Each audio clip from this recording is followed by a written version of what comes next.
nothing happens by accident in the economy of God. We are not driven or caught up in some blind, impersonal force of chance or coincidence. There is a sovereign God went on and adopting our son, Caleb, from Kazakhstan. And I think about all the accidents, so to speak, that just so happen. When we just so happen to go years and God withholding giving children from us to lead us to begin to think and to pray about the possibility of adoption. And we sat down with literally a map of the world in front of us.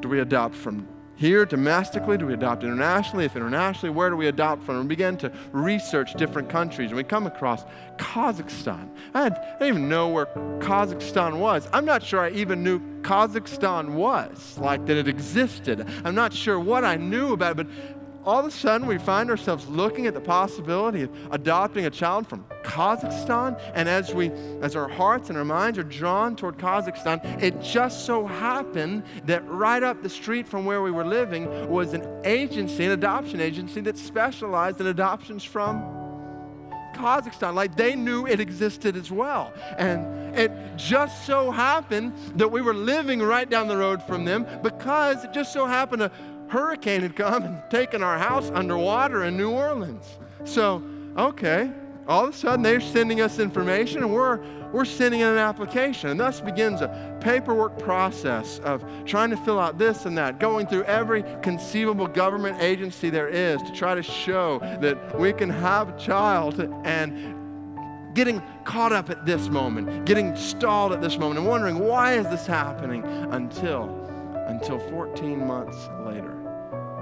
Our paperwork is finally done, finally complete, sitting in Kazakhstan, and the next child to become available is a little guy in a small, obscure city in Kazakhstan called Uralsk. And we, 2 weeks later, happen to find ourselves on a plane into Kazakhstan, then a smaller plane into this small, obscure city where there are hundreds of orphans in this city. And we go to one orphanage, and all of a sudden, this little guy is put in our arms. And I look at my son, Caleb. My heart cries out, God is sovereign. There is not one detail in that entire journey that he was not totally behind to lead us to this little guy. Think about it. There is nothing in your life or my life that has happened this past week that is accidental, that God is divinely orchestrating the events of your week to come, this week, for your good and His glory.